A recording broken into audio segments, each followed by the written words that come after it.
What's going on, guys? It's Cimoooooooo. So today I'm bringing to you a video on how to win in time. As of today, the brand new end of match procedures are going to be in effect for any competitive tournament you might be attending, whether it's a regional, a YCS, hell, even locals are going to be enforcing these new policies as well. So it's best to stay ahead of the curve, keep up to date on what these new procedures are, and also learn some tricks on how you can best navigate playing in these end of match procedures. But before we get into that, I want to give a huge shout out to my newest patrons as always. So big shout out today to Alexander as well as Chris. You guys are the reason that this channel is growing strong. And if you guys want to help support me in the channel through Patreon, then check out the Patreon link in the description below. But without further ado, let's go ahead and get right into it. Now, I've already made an entire video discussing my thoughts as well as the impact that these new end of match procedures are going to have moving forward. So if you guys want to check out my full thoughts on the subject, I'll have a link on the screen as well as in the description. But for those of you who aren't aware of these new end of match procedures, in short, previously when you were competing at a competitive event, once time was called in the round, you would have either 3 or 5 turns depending on the type of event you're playing in to finish up your match, and whoever had the most life points at the end of those 3 or 5 turns would win the game. If they were even, the game would end in a draw. However, these new end of match procedures say that once time is called in the round, the turn player finishes the current phase that they are currently in, and once they end that phase, whoever has the most life points at the end of that phase wins the game. Otherwise, the game is a draw if both players' life points are tied. So, as you can tell, this is going to be an extreme change that a lot of players are going to have to adapt to. Previously, when you had those 3 or 5 turns to kind of help figure out how you're going to win that game, there was actually a lot of planning there because you kind of shifted the dynamic of how you were playing the game,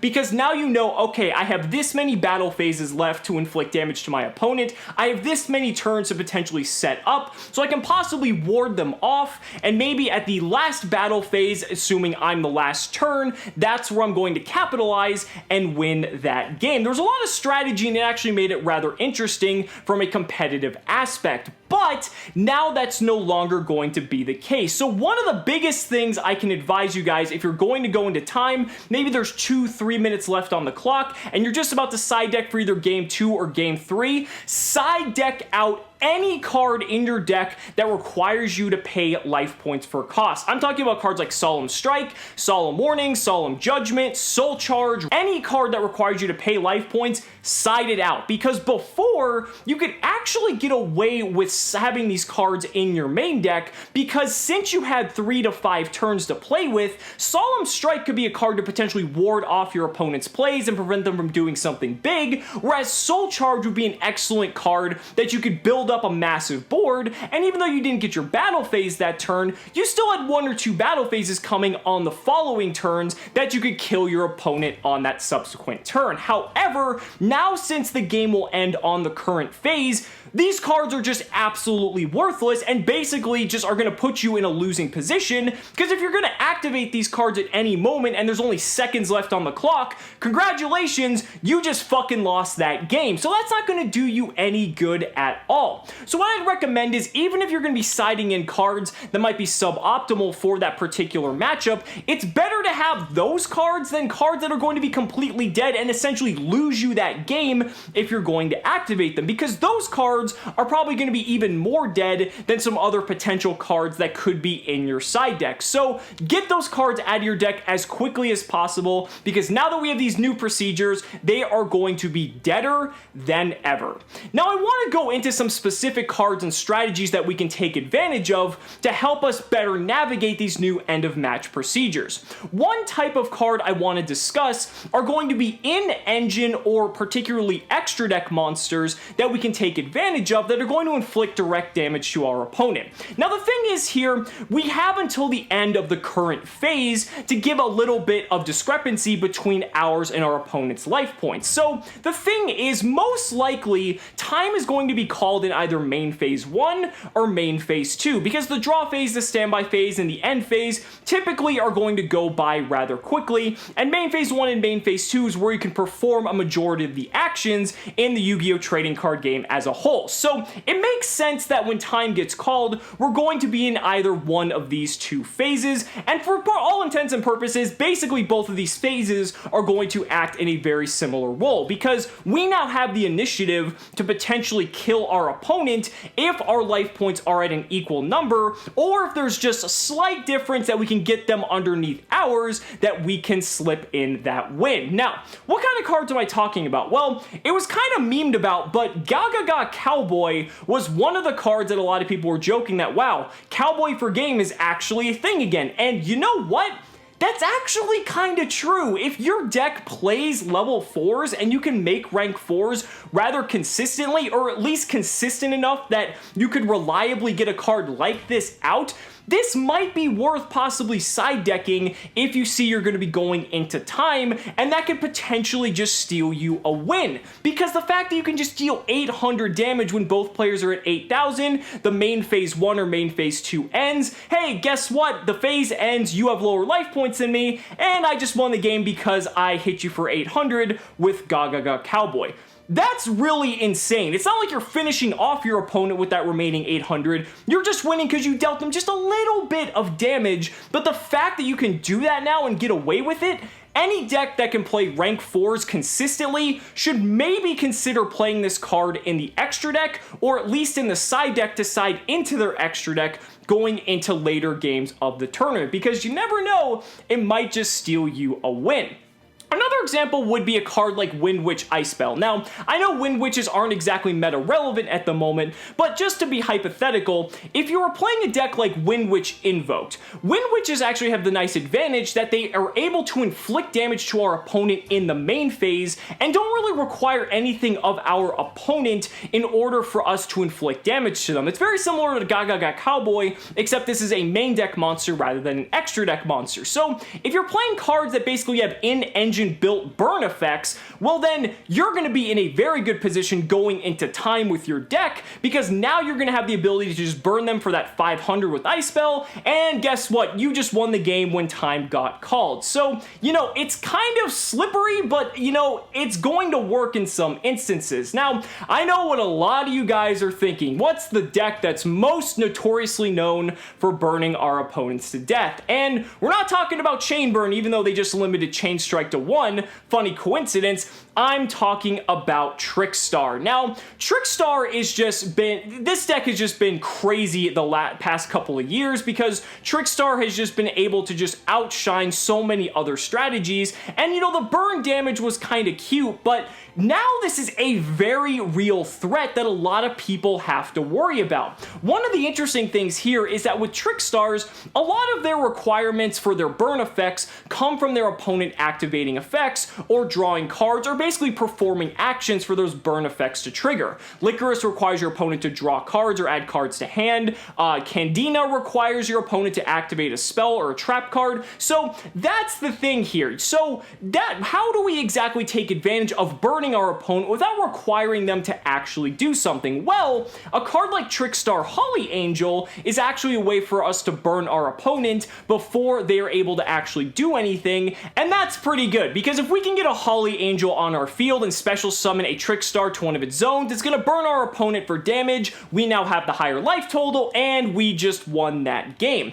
But you know, if we're quick enough, we can just summon a couple of Licorices to the field. We can pass turn to our opponent. They have to draw a card because it's the draw phase. They're going to take the burn damage from the Licorice, and you just won the game on your opponent's turn. Now, they might still get to their main phase, but I would say a majority of decks actually don't have built-in burn capabilities that are as consistently accessible compared to a deck like Trickstar, and that's what's going to make this deck all the more volatile as we move forward under these new end of match procedures. So definitely something to be very cognizant of if you're playing at a big tournament, that if you're going against a Trickstar opponent, you're going to want to kill them as fast as humanly possible so that they have no chance to take you into time, because once those 40 minutes elapse, the Trickstar player is going to have a much more favorable advantage of winning that match compared to you, unless you also happen to be playing Trickstar or a deck that can basically access burn tools as consistently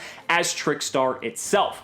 Now, there are some other cards I did want to discuss here because there are also cards like Topologic Trisbania or Scarlight Red Dragon Archfiend or even Volcasaurus. These are cards that can inflict burn damage to our opponent, but they require our opponent to actually already have cards set up on the field for us to inflict that burn damage. Volcasaurus requires us to destroy an opponent's monster. Scarlight Red Dragon Archfiend requires us, again, to blow up special summon monsters. And then we've got Topologic Trisbania, which requires our opponent to have back row in order to inflict that burn damage. So the thing is, these are still very good tools, and something like Trisbania is generic enough that it could fit in a wide variety of different decks in comparison to something like a rank 5 like Volcasaurus or a Synchro 8 like Scarlight, but again, it does require our opponent to already have cards established for these cards to inflict damage to our opponent. Otherwise, they're going to be absolutely useless. So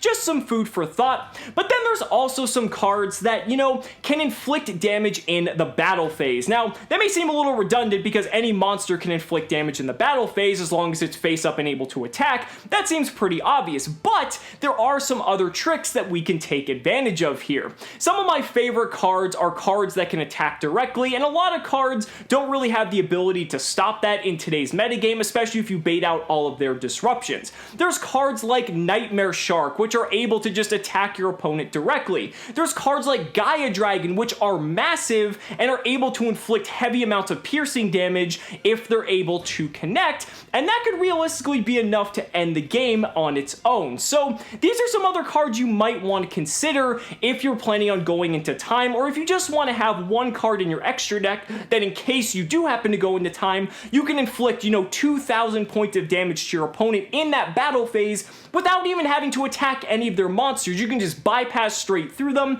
hit your opponent directly, end your battle phase, and guess what? You just won that game.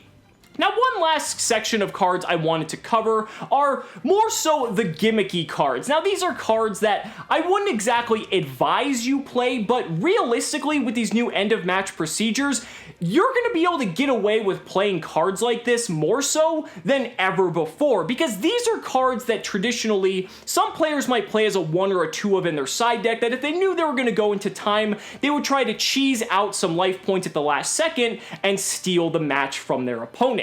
The thing is, now you don't have to wait the 3 or 5 turns in comparison. Now, as long as you have access to the card, you can activate it immediately and you can just win the game. There's no having to wait for the right opportunity. If you have it, you probably won. So that's why I'm actually very apprehensive that there might be some players that might try to just do this because it's going to work better now than ever before. Some of the old examples of this are cards like Mystic Walk, which you tribute a monster you control and gain life points either equal to its attack or defense. This is pretty good if you have monsters with very high attack values, and I would say, most notably, there are some decks for this that are better than others. There's also a card like Aegis of Gaia, which, although it's a trap card, gaining 3,000 life points is a lot and can honestly just be enough that if your opponent doesn't have any way to remove it, well, you just won the game because you bolstered your life point total way higher than your opponent's. But the other card that a lot of people have been talking about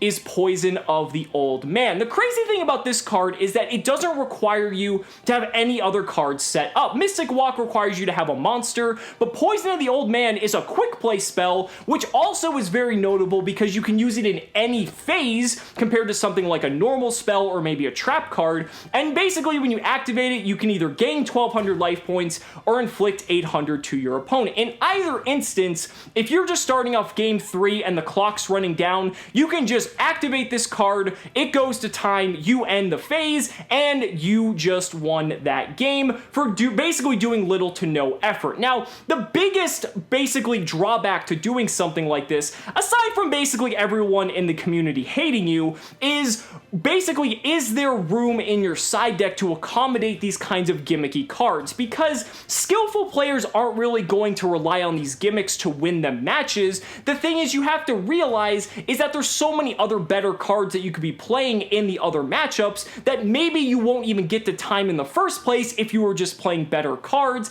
that it's not something you need to rely on, or something you would even have to resort to at all if you're able to win those matches because of the fact that you're playing better cards. So do keep that in mind, that there's a very possible threat that players might be playing some gimmicky cards like this. I don't know if it's going to happen, but I definitely think if it's going to happen ever, now is a much more ideal time than ever, due to the fact that these new end of match procedures basically encourage it. I think that's what's a little bit disheartening. So guys, I really hope you guys took something away from this video. Maybe you learned about some cards you might not have known about, or maybe you learned about some better ways to help better navigate these new end of match procedures. Let me know down in the comments what you guys think about any other tips you might have for handling these new steps. So guys, thank you so much for watching the video. Be sure to like the video as always. Subscribe to the channel for more amazing Yu-Gi-Oh content. And if you found this video helpful, consider backing me on Patreon, because just by pledging only $1 a month,